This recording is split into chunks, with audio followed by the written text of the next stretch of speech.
Hello my dear friends, we have already seen the concept of bond order in last video. मित्रांनो, आपण मागच्या व्हिडिओला पाहिलं की कोणत्या पण डायटॉमिक मॉलिक्युलची बॉन्ड ऑर्डर आपण कशी कॅल्क्युलेट करतो. Either it may be homo diatomic और हेटेरो डायटॉमिक. पण फ्रेंड्स, माझ्याकडे CO3 आहे. माझ्याकडे हा एक पॉलिएटॉमिक आयन आहे. तर या पॉलिएटॉमिक आयनची बॉन्ड ऑर्डर कशी कॅल्क्युलेट करणार? तर तुम्ही म्हणाल की याचं स्ट्रक्चर पहिल्यांदा बनवायला लागेल, नंतर रेझोनेटिंग स्ट्रक्चर्स ड्रॉ करायला लागतील, त्यानंतर आपण डिसाइड करू शकतो की या पॉलिएटॉमिक आयनची बॉन्ड ऑर्डर काय असेल. पण मित्रांनो, मी तुम्हाला आज सांगायला जातोय कोणत्या पण पॉलिएटॉमिक आयनची बॉन्ड ऑर्डर जो डी ब्लॉक पासून बनलेला Cr2O7 असेल, Cr042 असेल किंवा पी ब्लॉक पासून बनलेला PO43 असेल किंवा NO2 असेल. कोणत्या पण पॉलिएटॉमिक आयनची बॉन्ड ऑर्डर विदिन 2 सेकंड मध्ये कशी कॅल्क्युलेट करतात हे मी तुम्हाला आज सांगायला जातोय. तर आजच्या व्हिडिओला आपण पाहणार आहोत super trick regarding bond order of polyatomic ion. Normally आपण पॉलिएटॉमिक आयनची बॉन्ड ऑर्डर कशी कॅल्क्युलेट करतो? By using this formula, number of bond in particular polyatomic ion divided by number of resonating structures. Number of bond आपल्याला calculate करायचे असतील तर त्याचं proper structure आपल्याला यायला पाहिजे, आणि नंबर ऑफ रेझोनेटिंग स्ट्रक्चर्स काढायचे असतील तर रेझोनेटिंग स्ट्रक्चर्स आपल्याला ड्रॉ करता आले पाहिजे. आता मी तुम्हाला सांगायला जातोय normal concept, then I will explain my trick. Let's see first example CO3 या पॉलिएटॉमिक आयनची बॉन्ड ऑर्डर कॅल्क्युलेट करायची असेल तर फॉर्म्युला काय सांगतो? सुरुवातीला नंबर ऑफ बॉन्ड्स कॅल्क्युलेट करता आले पाहिजे. नंबर ऑफ बॉन्ड्स माहिती करायचे असतील तर प्रॉपर स्ट्रक्चर आपल्याला माहिती पाहिजे. See the structure of CO3 Central carbon atom, number of oxygens are 3. -2 charge indicates 2 oxygen carries negative charge.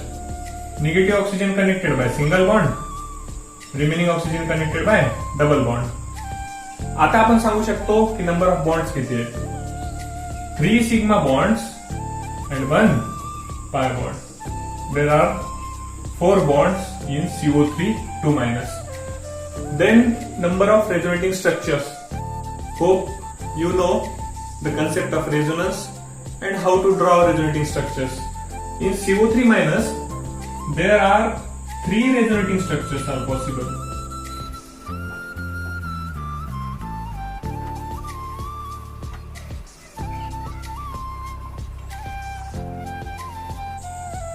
There are 3 resonating structures are possible. Number of bonds are 4, resonating structures are 3. Then bond order of the CO3 is equal to number of bonds 4 divided by number of resonating structures 3 is equal to 1.33. Bond order of the CO3 is 1.33. ही झाली normal concept. पण मी आता तुम्हाला सांगायला जातोय trick. आता मी तुम्हाला सांगायला जातोय माझी trick.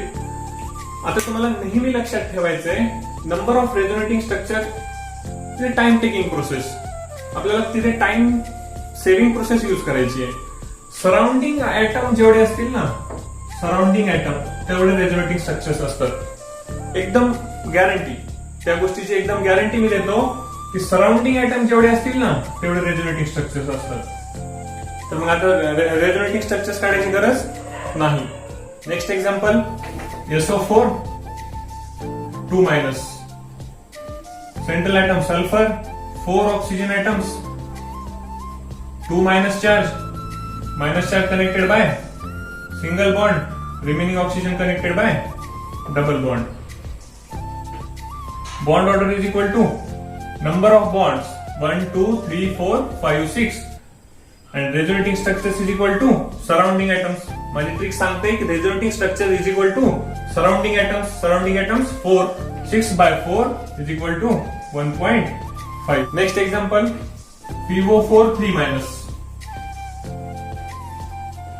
central atom phosphorus, 4 surrounding oxygen atoms, 3 charge connected by single bond, remaining oxygen connected by double bond. Bond order is equal to number of bonds 1 2 3 4 5.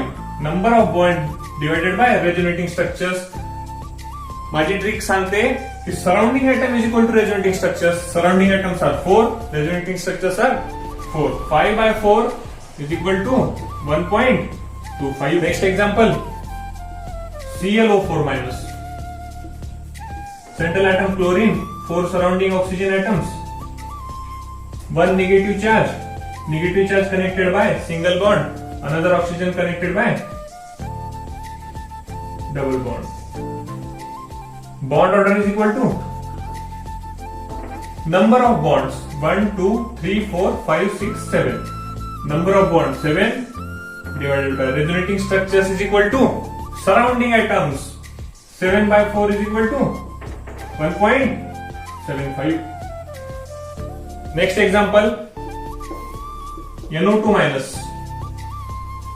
Central nitrogen, 1 negative charge connected by single bond, another oxygen connected by double bond. Bond order is equal to number of bonds 3 divided by number of resonating structure is equal to surrounding atoms. Number of resonating structure is equal to surrounding atoms divided by 2. Bond order 1.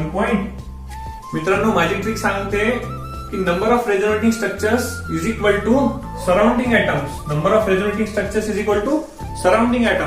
पण मित्रांनो, मी आता तुम्हाला सांगायला जातोय super trick.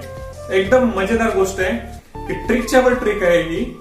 या सुद्धा गोष्टी करायची गरज नाही. पहिल्या 2 सेकंड मध्ये आपल्याला आन्सर मिळू शकतं. तर पहिलं एक्झाम्पल आपण बघतोय CO3 मायनस. आपल्याला काय करायचंय, charge divided by surrounding atoms is equal to 0.66 आणि 2 मधून सबस्ट्रॅक्ट करायचंय इज इक्वल टू 1.33. सिंपल. म्हणजे सुपर ट्रिक काय सांगते, charge divided by surrounding atoms. जे बी काही आन्सर येईल ते 2 मधून सबस्ट्रॅक्ट करायचं. डायरेक्ट आपल्याला काय मिळेल, बॉन्ड ऑर्डर. बघा, charge divided by surrounding atoms 2 by 4 0.5. 2 minus 0.5 is equal to 1.5. Bond order. Next, PO4 minus. Charge divided by surrounding atoms 0.75. 2 minus 0.75 is equal to 1.25. Next, ClO4 minus. Charge divided by surrounding atoms 0.25. 2 minus 0.25.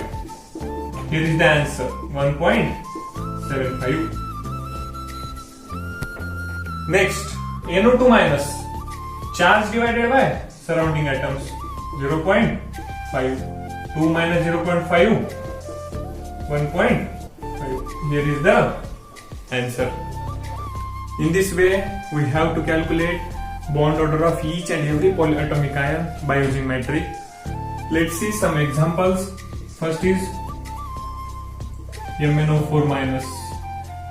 मित्रांनो, आता तुम्हाला number of bonds किंवा number of resonating structures काढायची गरज नाही. माझी trick सांगते, charge divided by surrounding atoms 1 by 4 is equal to 0.25. आलेला आन्सर 2 मधून सबस्ट्रॅक्ट करायचा 1.75. Here is the bond order of MnO4 minus. Next example, NO3 minus.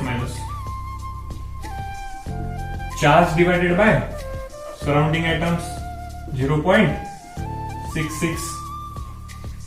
2 minus 0.66 is equal to 1.33. Next example, ClO3 minus. Charge divided by surrounding atoms 1 by 3. 0.33. 2 minus 0.33 is equal to 1.66. Next example, CrO4 minus. Charge divided by surrounding atoms 2 by 4. 0.5. 2 minus 0.5 is equal to 1.5 is the bond order of CrO4 minus. मित्रांनो, formula use करून सुद्धा तुम्ही bond order calculate करू शकता किंवा माझी trick use करून सुद्धा तुम्ही बॉन्ड ऑर्डर कॅल्क्युलेट करू शकता. परंतु ट्रिकमुळे एक्झाम मध्ये तुमचा नक्कीच टाइम सेव्ह होईल आणि अशाच ट्रिक्स घेऊन मी नेहमी तुमच्या समोर येणार आहे. आणि हा व्हिडिओ बनवण्यामागचा मूळ उद्देश की माझ्यापर्यंत अवगत असलेल्या ट्रिक्स तुमच्यापर्यंत पोहोचाव्यात आणि जास्तीत जास्त लोकांना या ट्रिक्सचा फायदा व्हावा.